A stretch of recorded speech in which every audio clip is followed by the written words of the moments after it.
getting to see the other side. I recently was going out of town and cheated on my husband of 8 years. I am not proud of what I've done, but I can't say that I completely regret the connection I had with the other person. Regardless, I will not be keeping in touch with the other person, as he is in a relationship as well, and there's likely no chance that we will ever run into each other again. I admit that I am really scared to tell my husband. One part of me feels that I should tell him, but a larger part of me feels that telling him would be more hurtful than helpful to our relationship.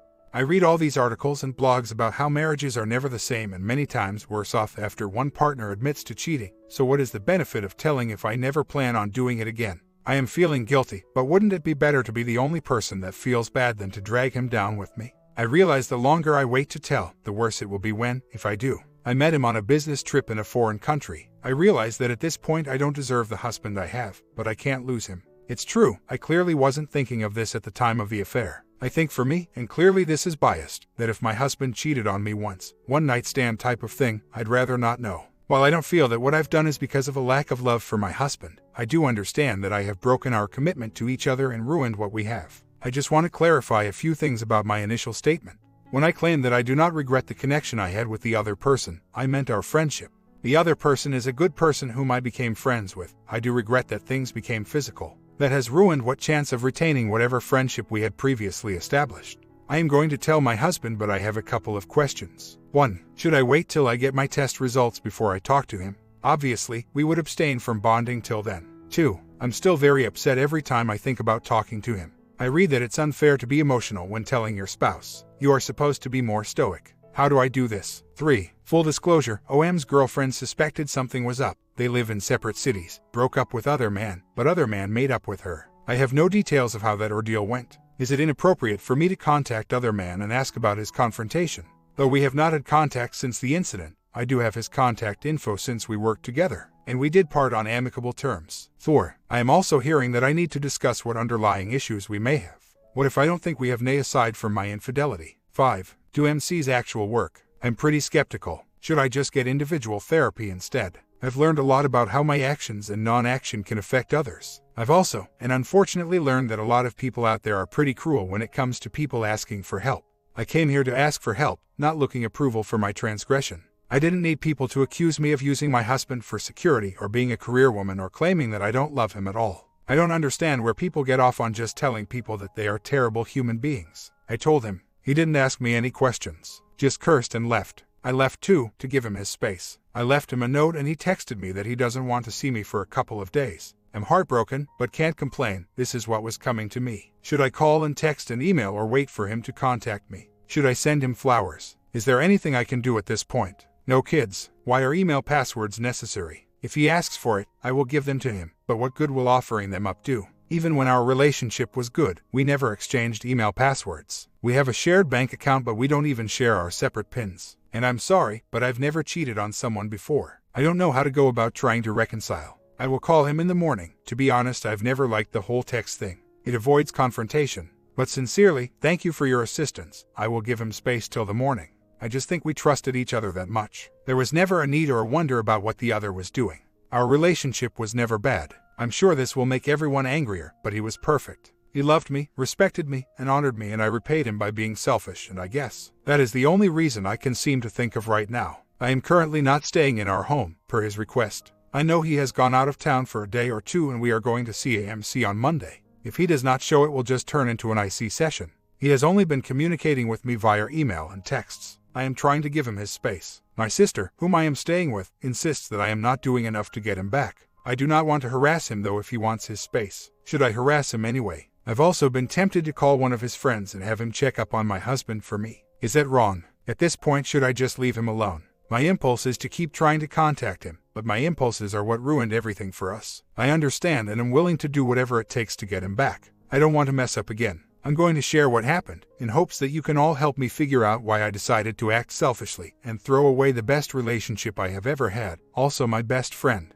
What happened? Short story. I'm not sure what info is relevant. So here is the short of it. Was working in a country I hated. Met other man on a Thursday at the hospital I was working at. Other man is also a foreigner. Felt instant spark for other man, even though I couldn't point to why. Had lunch with other man and get to know you banter. Other man goes to local metropolis on weekends to visit GF. Other man did not visit GF that weekend. I am not in town that weekend. Monday was my 30th birthday. Towards the end of the night, we kiss. I played it off as just a drunk thing, not a big deal. Tuesday, I avoided him till the evening. He accompanied me on a walk and we just talk. Wednesday, he invites me over for dinner. I go over. Everything is fine and platonic seeming till he gives me a present. I am shocked and skeptical of the gift but gave him a hug. He continued to hold me and then we were kissing again. When he tried to remove some of my clothing, I left. He followed me and I told him that what we were doing was wrong, and why he wasn't feeling guilty or that anything was wrong with this. His response was that this felt different to him and that it felt good, and what's wrong with doing something that felt good. Thursday, a group of us goes out to a club. I drink way too much. Other man and I get separated from group and he tell me I'm the perfect girl. He recounts in detail our first meeting. But I tell him I can't do anything about this and that he doesn't know anything about me. It's my turn to get sick. I puke. I hear other man and two of his friends arguing over what to do with me. They take me back to other man's. I have blacked out at this point. Friday morning, I wake up in other man's bed. I flip out but calm down once I realize that I haven't been violated or anything like that. Other man enters room and tries to comfort me, since I feel terrible physically and emotionally for being there, even though nothing happened. And I wish at this point I could recall why or how it began, but I can't. We had slept together. I couldn't tell if it was from being hungover or from what I did, but I felt extremely nauseous. Other man was going to visit his GF that afternoon. He suggested that me and another US colleague, female, stay at his app, since it was significantly nicer than our current lodging. He assured me that he was not going to be around that afternoon when we dropped off our luggage. Friday afternoon he is still there. He is on the phone and shut in his room, so my colleague and I hang out with one of his friends that is there and then we leave. Friday evening, I return to his place with more of my colleagues. We enter the app and he is there on the couch, looking sad, with all the lights off. I am distraught. He insists we should still stay there. I insist we leave and my colleague, unknowing of what's happened, urges me to stay there. She's in love with his place. One of his friends drops by and as a group we hang out at his app and drink. Slowly my colleagues leave. My new roommate colleague decides to pass out on a nearby couch. I try to move her to the bedroom, so that way the two of us can share the bed, but she refuses to get up. Only other man, his friend, and I are left awake. 6 a.m. on Saturday we finally realize that we've stayed up all night talking. His friend leaves. Other man and I talk. I realize here that his GF had broken up with him earlier that day. While I am unsure of how much he disclosed, he wasn't answering he calls and she could sense that when he did answer that he was distant. So, she dumped him. I told him that he had to get her back or at least realize that whatever he thinks exists between us does not. None of it is real. I talk about how much I love Joe and I can't lose him. And he tells me not to worry because he will go back to his GF and get her back. He then tells me that he will never forget me and always remember me, that he's never cheated before, and he doesn't know why he did with me, but that his attraction was instant. I just say that this can't happen anymore. He kisses me on the forehead and I think it's done, but then he won't let go of me again. My willpower is crumbling, just from a hug. We have slept together again. Then I get up and leave. Other man leaves to get his GF back. I fly home. Okay, that wasn't short at all. Writing this I realized that as much as I like to think I resisted him, I did continue to hang out with this person. Obviously, I have to establish more clear-cut boundaries. The odd thing for me is that I have always gotten along very well with guys and have a lot of close guy friends without any attraction on my part. If in the past a male friend would proclaim his affection for me beyond the platonic, I would express my loyalty to my husband and that would be the end of it. We'd stay friends. Boundaries had always been respected before. I don't know why this time I didn't even try to enforce them. Why was this the time I let my husband down? Can I also just say that recounting this is very hard? I feel by just thinking back on it that I am cheating again. I don't think I was played. I was a willing participant. I found all of his lines pretty cheesy and almost comical at the time, but I still cheated. Pure or not, it doesn't matter in the bigger scheme of things. I did a terrible thing. Also, I should say that this did not feel romantic at all to me. I never felt at any time that this was something more than what it was. This probably makes all of what I've done seem that much worse. But that is what I'm trying to figure out, why I did this. My husband and I have not talked since I told him I cheated. My husband travels pretty frequently for work. I travel for work and pleasure pretty frequently. The longest we've been separated for recently is about 2-3 weeks max. We try to travel together when we can. He was actually supposed to go with me on the trip but decided not to. He is 34, I am 30. There have been bigger trips I have taken where his presence would have meant more: weddings, family events. I like to think I wouldn't do this purely out of vengeance, but I'm not sure. I feel like I am going through so many emotions on this and I'd rather experience these with my husband. I just really hope he will give me another chance. I've always thought that romance novels were rubbish, so it's painful to think that my cheating was a classic storyline for one. I thought I was too evolved for things like that, apparently not. Co-counseling session set up for Monday. Haven't talked since I told him, texts and emails only. I'll do whatever I can at this point. I just really miss him. I'm also very scared. I know when I see him Monday, he won't be the same person I remember. But it's worse to know that I'm the reason he can't be the same person. I'm scared that what I try to do won't be enough to keep him hanging on during such a long and painful process. I'm scared about having to watch him go through that process. And, yes, I'm scared about having to live through it with him. I'm not saying that I'd rather not reconcile. It's just starting to hit me. We usually see each other at least 15 hours per week. While there are the occasional longer trips, most are short midweek to weekenders. I did start reading some of his needs, her needs. It is helping me try to look at our marriage more objectively. It actually made me feel like I was more of a man than the woman in the relationship.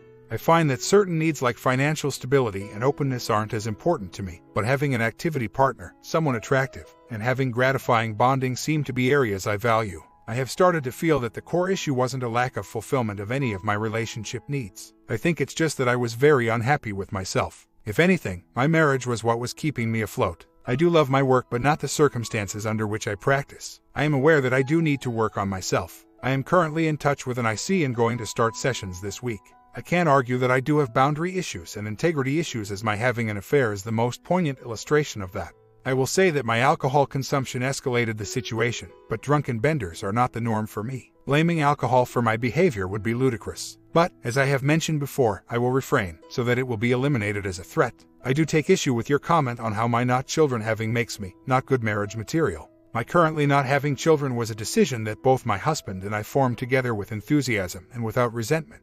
Also, in my line of work, I see many women that have difficulty conceiving children. Some can't at all. Can you callously lump them into the same category with me as not good marriage material? I also don't see how my finding alignment with what are classified as his needs means that I have issues in my respective role. I take huge issue with the term respective role. I understand that I failed in my current role as wife because I broke the vow to love, honor, and cherish. But I don't think a wife has to feel financially dependent on her spouse or a constant need for affection to be in a harmonious relationship.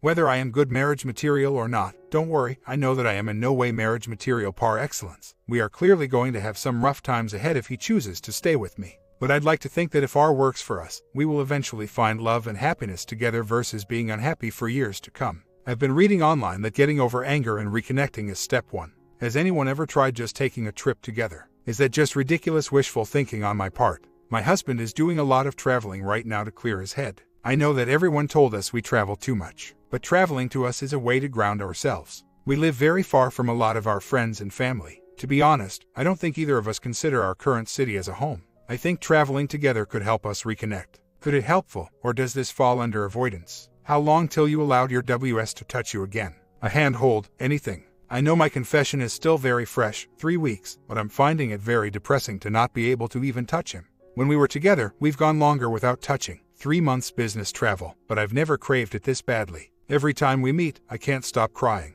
I know that probably makes me less attractive, but I'm not looking for anything physical, I just want to hold his hand. Sorry, not looking for sympathy, but I'm just wondering how long. I know that it's not a good idea to just grab him, but I'm getting a bit delirious and really want to just do it. Today was the first time he would even let me sit on the same couch as him. I asked if I could touch him and he said no, he has no desire to. Today was kind of a disaster. At the party, one of our couple friends announced that they were pregnant. I tried to talk to my H once and it got him so angry that he just left without saying goodbye to anyone. Then he texted me saying he is now considering divorce. Update, and going through R with my husband. I cheated while on a business trip. It was basically a one-night stand with NC being established immediately. We are both seeing IC and looking into MC now. I told him about 3 months ago. I was kicked out for about 6 weeks, now we're living together, but I initiate all touch. He doesn't push me away and has started to reciprocate, but we don't kiss. I can give him a peck, but that's about it. We clearly don't sleep together. I am feeling very sad and attention-starved. I know it's a long road ahead and I have to give him his space, but one of our main issues was that we weren't having enough bonding. I'm not getting that now and it's driving me crazy. I thought about OM today for the first time in over a month. Not proud of it, but feeling very low right now. Yes, it's all what I deserve, but any advice would be helpful. My comment: your husband needs to heal first from the enormous damage you've done to his trust, ego, love, memories, sense of self. Think of it this way. He's in the ER right now, figuratively speaking, with a condition you've given him. When you talk about fixing your love life, the frequency, you're talking about physical therapy. Physical therapy comes long after the wound has been healed. You're still much too focused on yourself. Your sense of entitlement is high. Your sense of entitlement is what got you into this mess in the first place. Step back from yourself and look at it from his point of view. No wayward spouse can ever really understand what a betrayed spouse goes through, but try. Your poor husband is only 3 months out from hearing one of the most devastating things a person can hear. It's almost like you're impatient with him and you want him to hurry up with his healing. You realize how selfish that is. You should be grateful he's even giving a second chance and hasn't served you with divorce papers. Please don't give him even a whiff of how can we fix you so that I won't cheat again. Story 2. Hello everyone. I don't know if I am looking for advice or comfort, or both, but here goes my story. Me and my wife had been together for 10 years and married for almost 4. We also have a daughter of 3 years old. Recently she said that she wants to separate, that even though she loves me very much and cares about me, she has felt out of love. She claims that maybe her in love feelings never had been that strong, and there was a lack of physical attraction. But never has been like now, where she did not really want to intimate. She said that I am the perfect husband and father, that I haven't really done anything, and that especially we have an amazing communication and connection. But she said that she is still very young and wants to find a partner for who feels an amazing physical chemistry, as well the connection we have now. Even though, she admitted that she is not in a rush right now to find anything else and she wants to take her time. So, for now she wants the separation, and be able to stand on her feet, and she really hopes that we can be best friends as we always had been. After the news, the least I can say is that I was shocked, and I explained to her that her feelings fading are maybe due because we had to change country and live with her parents for almost 2 years without being lucky finding jobs. And on top of that, her mother and sister pressuring of not coming back to where we were living before, and just nitpicking on me for everything to make her slowly dislike me. They were even saying to her that I was brainwashing her and loving me. You can imagine with what kind of stress and pressure we were living in. I said to her that in conditions like that we had no time to nurture our relationship, and it was spelling doom. At the beginning she did not want to listen to that theory, she was just focusing, and that never she really felt that strong chemistry with me. But after some days she said that, yes, conditions had been very bad, and maybe I am right that she lots of feelings because of that. But the problem is that at this moment she doesn't feel it and she doesn't think it can change. But she knows that for it to have any chance of changing, we have two completely separate. She wants to be best friends and she calls me like every day and tells me that she is enjoying her single life, that she likes to get attention from other guys and that she has plans with her girlfriends of having fun traveling together and such. She feels that she is herself again. Sounded a bit like a midlife crisis. For now, I am just giving her space and not talk about us as a couple much, to see if she starts missing me. We are even living in different countries now, since I went back to recover my old job. I know that she cares about me, but it hurts so much that I cannot see her nor my daughter as much as I want to. I know that she cares a lot about me, but she seems very happy with her decision and being free. I wish I could do something to seduce her back or to convince her, but for now the only thing I can do is give her time and space and hope that she will come back. It is so sad to see that a very stable and good relationship has to go to the drain because circumstances foreign to us and toxic parents. She is not that bad. What she asked is for a legal separation, which is a requirement to file a divorce. Once we sign the separation papers, we both are free to do whatever we want. I also know for a fact that she is not dating anyone. I even had always access to her phone, mails, etc. She was even encouraging to look at it. It was a love marriage, but there is some age difference. She is 28 and I'm 39. Her mother never liked this, but at that time she loved me very much, and nothing could have stopped her. Well, it's not about being in denial, it's that she did not want to leech on me since she did not ask for an open relationship. I cannot even babysit because we are in different countries right now. So, what many suggested here is that she wants me to babysit and sustain her economically while she screws around. It's not true. My main concern is that her feelings will come back now that we don't have the stress caused by her family, or if it is a lost cause. She is not partying, she can't even do that with our daughter full time. The attention she was getting was via chat only. The thing is that she needs professional help. Yesterday she contacted and was crying because she misses our family, and I offered her to come here this summer and go to counseling. She answered that she is afraid to come because things will go well for a while and maybe lose her attraction again. She even said that is afraid of people being too close to her, female or male. I hope she agrees to get help via counseling. There is obviously an underlying problem there. The only thing I know is that she doesn't have anyone else. I explained to her about that the in love fades after max 3 years. She said that she knows that, but when she asked to her mom, "Are you attracted to daddy?" And she said of course, not like at the beginning, but there is still physical attraction. Then she said that wants to be in a relationship where she can have that and the wonderful emotional connection she has already with me. I was like, what the hell? I think that your mom did not express it correctly and that you are overrating this attraction thing. But no matter, day after day I am more resented towards her. I am really angry that after 10 years and with a daughter, she could take this unilateral decision without even going to marital counseling, so a professional could explain in a professional and neutral point of view. Instead, she decided to listen to her toxic mother, her divorced sister, and her single friends. At the moment, I'm so angry and disappointed that I'm avoiding talking to her. After some days to chill my emotion, I will confront her about how betrayed I feel and that I don't believe she cares about me nor our daughter when she can destroy a family like that. On top of that, if she just wants to have me as best friends for my emotional support while she is looking for another man, then she doesn't know me, because I'm not going to stick around. In fact, the only reason I haven't sent her to hell is because of our lovely daughter. I want her to be cooperative about visiting her. I have only been caring, giving all the attention she needed and when she wanted, and of course never forced or had slept together when she did not want to. She even said it, I am the perfect husband and father, and she wishes that she had those feelings for me, because it would make everything much easier. I have contacted a lawyer to have my rights protected. We are from 2 different countries in EU. First, we lived in my country where I had the job and we had our own flat, car and had enough money to travel. The problem is that she did not adapt and wanted to move to her country. So, I sold the car, rent the apartment and got an unpaid permission from work. So, I had around $100K saved. In her country she found a part-time job, but I did not. You can't find a job without knowing the local language. English is not enough, especially in a city of around 20,000 people. So, I studied at the university, full-time, and worked 1 month part-time. So, with all my savings and the little she was earning, we were living. We did not pay rent because we were living with her parents. But living there was hell, no privacy or anything, and her mother was yelling at her for everything she, me or our daughter was doing or not doing. No relationship would have survived that. My hygiene is good, and I dress well when I go out. I could not get a job because I needed the language, so I was studying full-time, getting A's and B's. In fact, there was a student there who was hitting on me all the time, and I only had been faithful. Now I am back to my country, to my old job, started at the gym and swimming, and I feel better for every day that I am far from there. The only problem is my daughter, which I miss with all my heart. I had a very good job in my country, unfortunately she did not adapt. Now I have recovered my job and have a good status again, but she is very negative about coming here after her mother poisoned her mind with your life is going to be miserable living there. Better stay here single with a baby and no job. I did not abandon anyone. The plan that all the family were coming back to my country because we had the job and the apartment. She even agreed on this, but she had to finish her temporal job which was due by the end of June. So, I went to start work and get everything ready. 1 week after I left, she said that she was not coming and wanted the separation. You bet what her family did that week. 2 days later she gave me the news. Her mother was trying to hook her up with someone, lol. So now I'm back to my country and feel cheated because my family did not follow as we planned together. So, it's really unfair to say that I abandoned her. The idea was to apply for jobs from my country since now I'm done with her language. Now was supposed to things work better, but they are doomed as you said.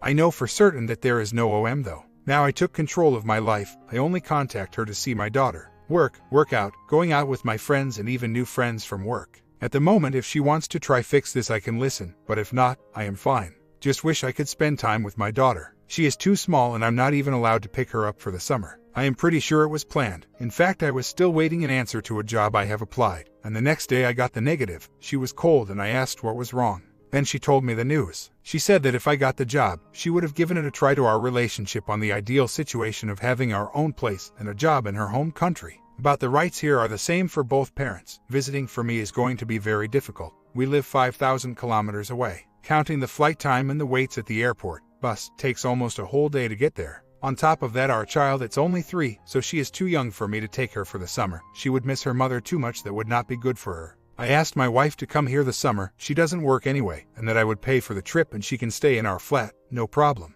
She said that has to think about it. She said that she is afraid that if she comes here, mostly sure she will be happy and want to stay with me, for later maybe feel like she is now again. In my eyes looks like if she still feels for me, and she is pushing it to try to forget me and kill her feelings. About the camera, yes, I can see her on the camera almost every day, which helps a bit.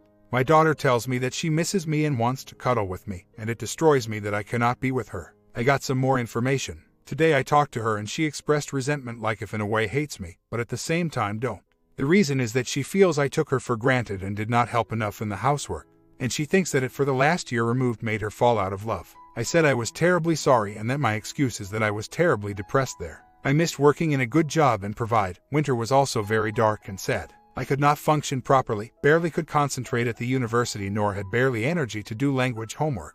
I was tired and depressed the whole time. Now that I'm back at my country and got my job back and swim, I feel with much more energy and not depressed, and this is having my family on the other side of Europe. That's the only thing that saddens me. I really hope that with some time her resentment disappears and that her love for me, which should be buried somewhere, comes back. In most cases as another man. But I know that this is not the case. It's more the conditions we were living and her toxic mother, sister. I hope that she just needs time. At this moment seems that what she wants is to be able to stand by her own feet without the need of a man. Probably a midlife crisis, as someone was suggesting. At this point, whatever happens, I will be fine, either with her or with another woman. The worst is my daughter, that I feel I lost her. She said that she is not interested in any relationship now, and she is not the type of girl of one-night stands. She needs love to go to the next base. That I know, but the rest of what you said holds true. Every day that passes by I want less her back. She is making a huge mistake by doing this. I'm probably the best thing that ever happened to her. No one treated her, supported her, and listened to her like I did. She had been like a princess, and 1 year with problems. I don't love you anymore, which makes me think she never really did. I just guess she lost her feelings, or they are buried somewhere. Actually, she is starting to a psychologist. She admitted that there is something wrong with her, with trust issues, and that everyone is there to get her. She even has problems trusting me sometimes, and in 10 years I did nothing to break it. My comment: no man ever attracted women by how well they pushed a vacuum. Don't listen to the BS coming out of her mouth. Watch what she does.